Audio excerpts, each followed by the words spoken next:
Hi, hello everyone. This is Ankit sir and you're watching the education learning platform, the SM Academy. Today we are going to understand some of the concept related to current electricity. पिछले lecture में हम लोगों ने कुछ basic terminology देखा था एक complex circuit के एनालिसिस के लिए क्या क्या टर्म्स हमें पता रहना चाहिए जो किरचॉफ ने हमें बताया था, जैसे लूप हो गया, उसके बाद जंक्शन हो गया, उसके बाद ब्रांचेस हो गया, बहुत सारे जो टर्म्स है वो हम लोग ने समझने की कोशिश किया था। अगर आप लोगों ने वो वाला वीडियो नहीं देखा तो फटाक से the SM academy current electricity type करना है और वो वीडियो को देख के ये वीडियो को अगर देखोगे तो आप बहुत अच्छे से आज का लेक्चर जो है वो समझ में आएगा। बिकॉज आज का जो लेक्चर होने वाला है वो पहले वाले लेक्चर से कनेक्टेड होने वाला है, इसलिए वो वाला जो भी टॉपिक है वो आपको आना बहुत ज़रूरी है। तो आज का जो लेक्चर है ये लेक्चर में हम लोग किरचॉफ के लॉ को आगे बढ़ाएंगे, समझने की कोशिश करेंगे किरचॉफ का लॉ क्या बोलता है, किस तरीके से हम लोग किरचॉफ के नियम से एक कॉम्प्लेक्स हम बोल सकते हैं कि जो सर्किट होती है इलेक्ट्रिकल सर्किट उसको कैसे एनालाइज कर सकते हैं, मैथमेटिकल एनालिसिस किस तरीके से हम कर सकते हैं वो आज के लेक्चर में हम लोग देखने वाले।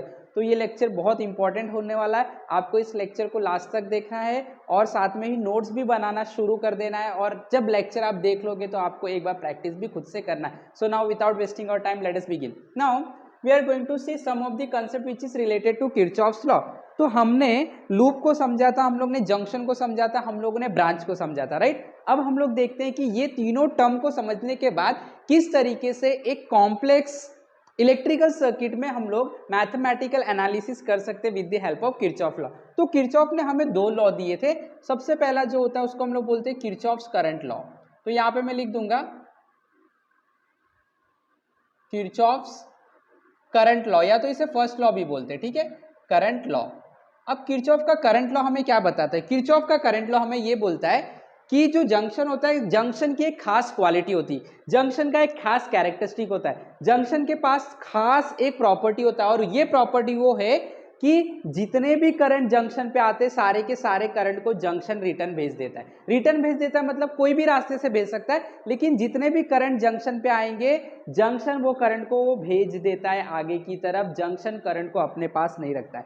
इसी को हम लोग दूसरे सेंस में बोल सकते हैं कि जितने भी करंट एक सर्किट में अगर उसको जंक्शन पे आप चेक करोगे तो आप देखोगे जंक्शन पे करंट जीरो होता है, आप देखोगे जंक्शन पे करंट जीरो होता है। So what does this mean? इसका मतलब यही होता है जितने भी करंट जंक्शन पे आ रहे उतने करंट जंक्शन से निकल जाएंगे, तभी तो जंक्शन पे करंट जीरो होंगे, राइट। इसको हम लोग समझते हैं एक सर्किट के एनालिसिस से। तो मैं क्या करता हूं, पहले एक यहां पे एक इलेक्ट्रिकल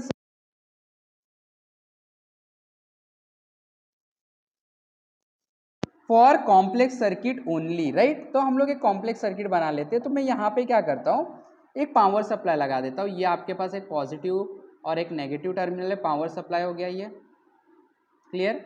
उसके बाद चाहिए तो हम लोग क्या करते हैं, यहाँ पे रजिस्टर कनेक्ट कर देते हैं। तो मैंने यहाँ पे एक रजिस्टर कनेक्ट कर दिया ये इस तरीके से, ठीक है।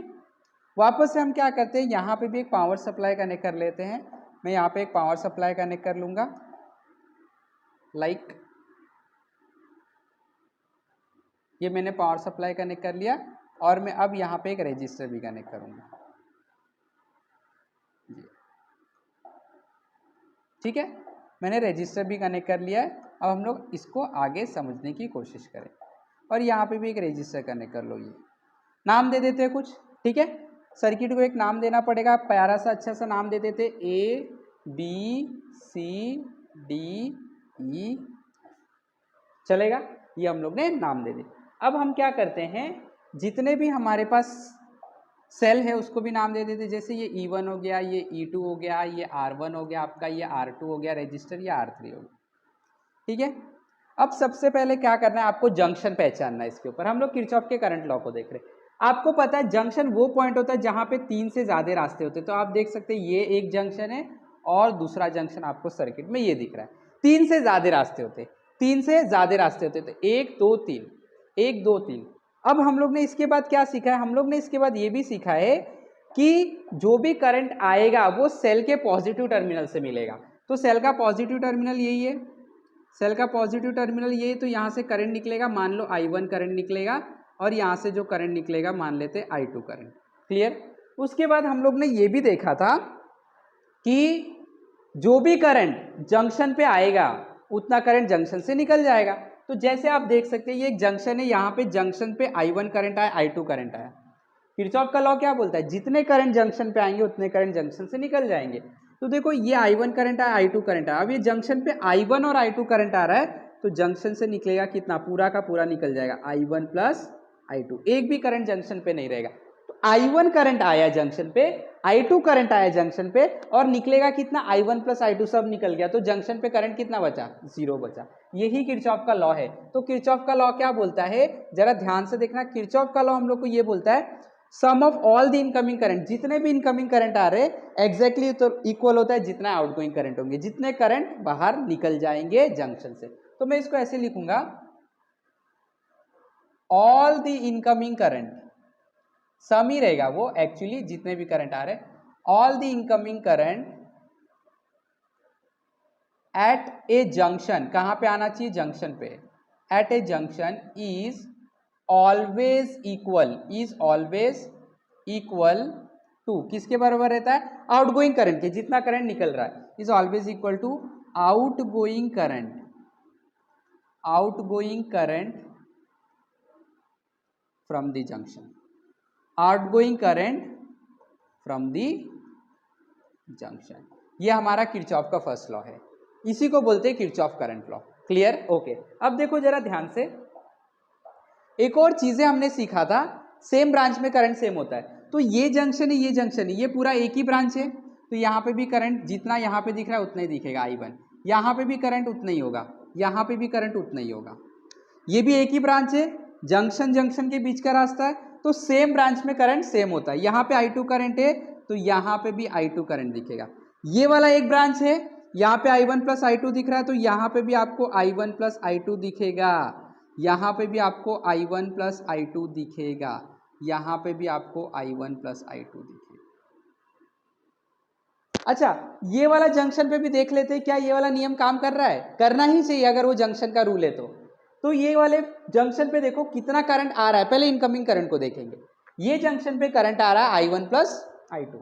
अच्छा, ये करंट को देखो निकल रहा है, मतलब कितना करंट निकल रहा है, I1 आया, I1 प्लस I2 निकल गया I1, तो कितना बचा I2, देखो I2 यहां से निकल गया, यानी कि I1 प्लस I2 आया, I1 निकल गया I2, तो जंक्शन पे करंट कितना बचा, 0 बचा। इसी को तो किरचॉफ करंट लॉ बोलते हैं।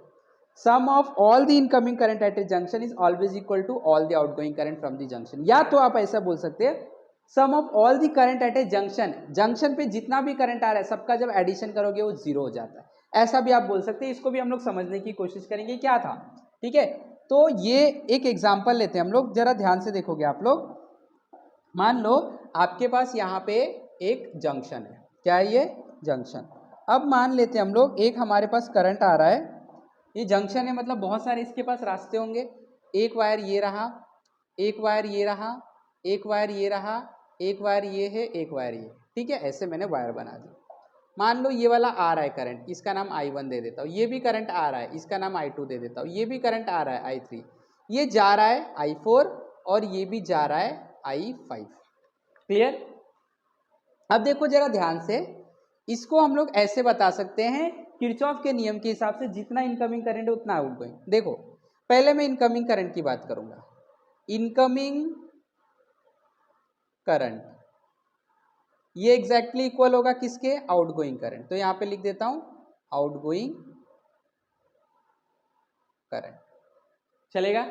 अब इनकमिंग करंट कितना, देखो I1 आ रहा है, I2 आ रहा है, I3 आ रहा है, इतने करंट इस जंक्शन पे पहुंच रहे, ये वाले जंक्शन पे, कौन कौन, I1 I2 I3, तो इनकमिंग करंट में मैं लिखूंगा I1 plus I2 plus I3 is equal to, कितना करंट निकल रहा है, देखो I4 जा रहा है, I5 जा रहा है, तो मैं बोलूंगा I4 प्लस I5, ये जो है वो आपका आउटगोइंग करंट, करेक्ट। अब ये टर्म को इधर बुला लेता हूं, ध्यान से देखोगे, I1 plus I2 plus I3। अब ध्यान से देखो, ये I4 प्लस में इधर आएगा तो माइनस में हो जाएगा, तो लिख दिया मैंने माइनस I4, ये भी इधर आएगा तो माइनस हो जाएगा minus I5 is equal to, ये इधर आ गया तो क्या बचेगा, 0। अच्छा, ये चीज को क्या मैं ऐसे लिख सकता हूं, I1 plus I2 plus I3 plus minus of I4 plus minus of I5, is equal to 0। अच्छा आप देखो, अगर आप देखोगे लिख सकता हूँ, प्लस माइनस तो माइनस ही होता है, प्लस माइनस माइनस होता है, लिख सकते हैं हम लोग, राइट। अब देखो क्या सारा करंट का एडिशन ही हो रहा है? बिल्कुल हो रहा है, सारे करंट का एडिशन हो रहा है ना। अब देखो सारे करंट का एडिशन क्या वैल्यू दे रहा है? 0। मतलब आप ये भी बोल सकते हैं sum of all the current at a junction, junction पे जितने करंट आ रहा है सबका सम करो वो 0 होगा। कैसे सम करना है? जितने करंट आ रहा है उसको पॉजिटिव लेना है, जितने करंट जा रहा है उसको नेगेटिव लेना है। जितना करंट आ रहा है पॉजिटिव, जितना करंट जा रहा है देखो नेगेटिव है। तो ये सम किया हम लोगों ने, आता हुआ करंट और जाता हुआ सारे सम किया हम लोग ने। जितना करंट जंक्शन पे आ रहा है ये तीनों, जितना करंट जंक्शन से जा रहा है ये दोनों, देखो माइनस में लेना है, जा रहा है, सबका एडिशन किया, क्या आंसर आ रहा है? 0। इसीलिए मैं एक और स्टेटमेंट यहाँ पे लिख सकता हूँ किरचॉफ के लॉ के लिए, और मैं वो क्या लिखूंगा, मैं लिख सकता हूँ कि sum of all the, algebraic sum लिख लो चलेगा, sum of all the current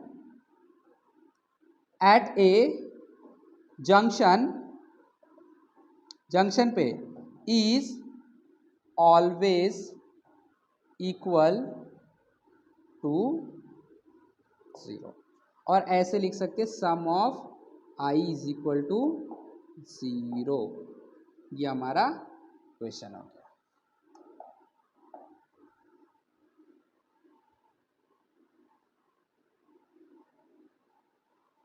आया समझ में? तो ये हमारा किरचॉफ का नियम है। तो यहाँ पे मैं लिख देता हूँ, ये किरचॉफ का फर्स्ट लॉ था जिसको बोलते हैं किरचॉफ करंट लॉ। क्या बोलते हैं इसे? Kirchhoff's current law. All the incoming current at a junction is always equal to all the outgoing current. Clear हुआ? तो आप दो तरीके से इसको बता सकते हैं, एक तो ऐसे बता सकते हैं जंक्शन पे जितना करंट आ रहा है उतना निकल जाएगा, या तो बोलो जंक्शन पे जितना करंट आ रहा है और जा रहा है सबका एडिशन करो वो कितना हो जाएगा? 0। This is all about what we called as Kirchhoff current law. आया समझ में? तो आई होप कि सब लोग को समझ में आ गया। अगले लेक्चर में हम लोग बहुत सारे जो सीईटी में पिछले ईयर्स में, बीते हुए ईयर्स में जितने क्वेश्चन आए थे केसीएल के ऊपर, किरचॉफ करंट लॉ के ऊपर, उसको सॉल्व करने वाले हैं। उसके बाद हम लोग आगे बढ़ेंगे किरचॉफ वोल्टेज लॉ को। तो अगर वीडियो समझ में आया है, पसंद आया तो फटाफट लाइक करना है, अगर चैनल पे नए हो तो सब्सक्राइब भी करना है, दोस्तों को भी बताना है, शेयर करना है, जितना ज़्यादा हो सकता है उतना शेयर करो, और इस चैनल से बहुत कुछ सीखने की कोशिश करो, लाइफ में आगे बढ़ते रहो। Have wonderful day, have wonderful learning. Thank you very much.